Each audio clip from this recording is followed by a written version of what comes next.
میں ہوں عبدالرؤف روفی اور آپ دیکھ رہے ہیں تاریخ نامہ۔ یہ جولائی 1187 کی بات ہے۔ 7 صلیبی حکمرانوں نے ایک متحدہ فوج قائم کر کے مکہ اور مدینہ پر حملہ کرنے کا فیصلہ کیا۔ اس غرض سے وہ اپنی فوج کو میدان میں لے کر آئے۔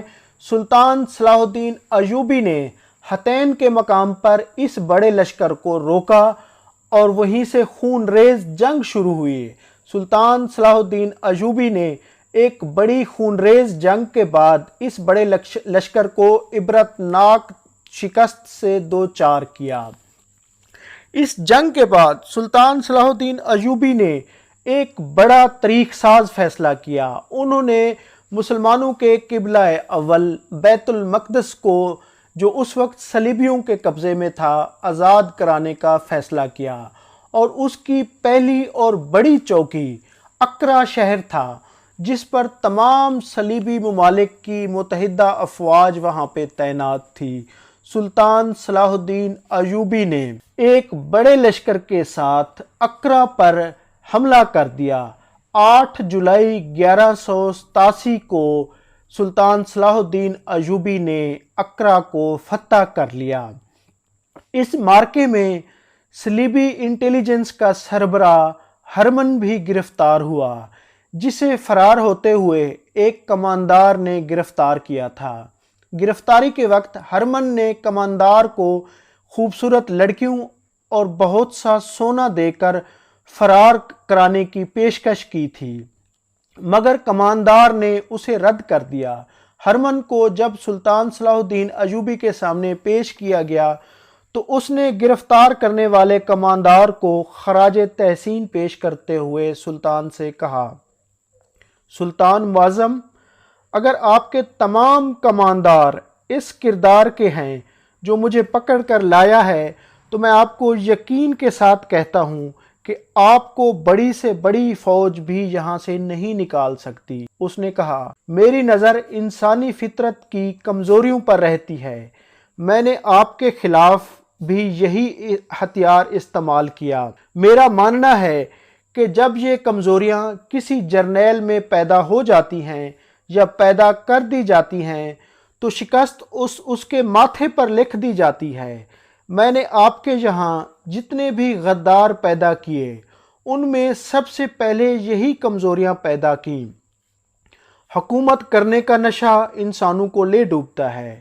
سلطان معظم، آپ کا جاسوسی کا نظام نہایت ہی کارگر ہے۔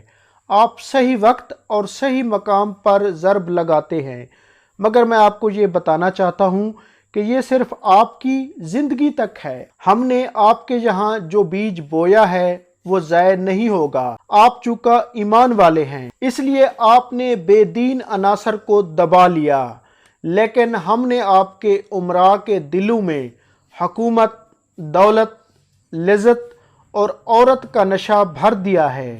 آپ کے جانشین اس نشے کو اتار نہیں سکیں گے اور میرے جانشین اس نشے کو تیز کرتے رہیں گے۔ سلطان معظم، یہ جنگ جو ہم لڑ رہے ہیں، یہ میری اور آپ کی یا ہمارے بادشاہوں کی اور آپ کی جنگ نہیں، یہ کلیسا اور کعبہ کی جنگ ہے، جو ہمارے مرنے کے بعد بھی جاری رہے گی۔ اب ہم میدان جنگ میں نہیں لڑیں گے، ہم کوئی ملک فتح نہیں کریں گے، ہم مسلمانوں کے دل و دماغ کو فتح کریں گے، ہم مسلمانوں کے مذہبی عقائد کا محاصرہ کریں گے۔ ہماری لڑکیاں، ہماری دولت، ہماری تہذیب کی کشش، جسے آپ بے حیائی کہتے ہیں، اسلام کی دیواروں میں شگاف ڈالیں گی۔ پھر مسلمان اپنی تہذیب سے نفرت اور یورپ کے طور طریقوں سے محبت کریں گے۔ سلطان معظم، وہ وقت آپ نہیں دیکھیں گے، میں نہیں دیکھوں گا، ہماری روحیں دیکھیں گی۔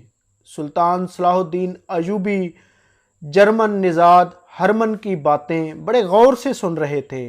ہرمن کہہ رہا تھا، سلطان معظم، آپ کو معلوم ہے کہ ہم نے عرب کو کیوں میدان جنگ بنایا؟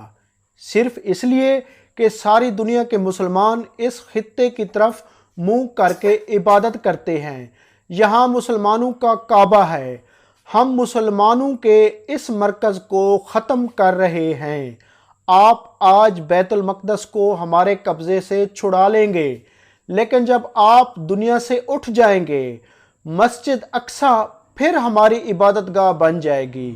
میں جو پیش گوئی کر رہا ہوں یہ اپنی اور آپ کی قوم کی فطرت کو بڑی غور سے دیکھ کر رہا ہوں۔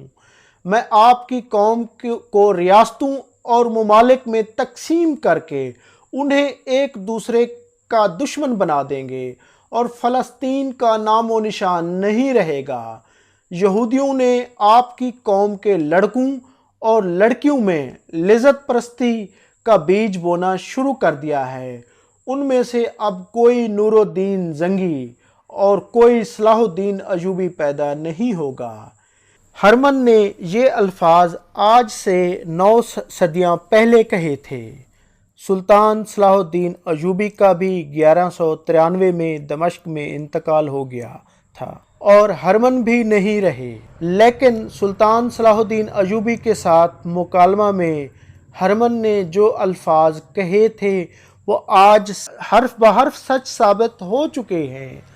آج مسلمانوں کا قبلہ اول مسجد اقصیٰ یہودیوں کے قبضے میں ہے، اور اسی طرح مسلمان آج یورپ، امریکہ اور ان کی تہذیب، ان کی ثقافت اور ان کے کلچر سے محبت کرتے ہیں، اور اپنے اسلامی اقدار سے مسلمانوں کا وہ لگاؤ نہیں رہا۔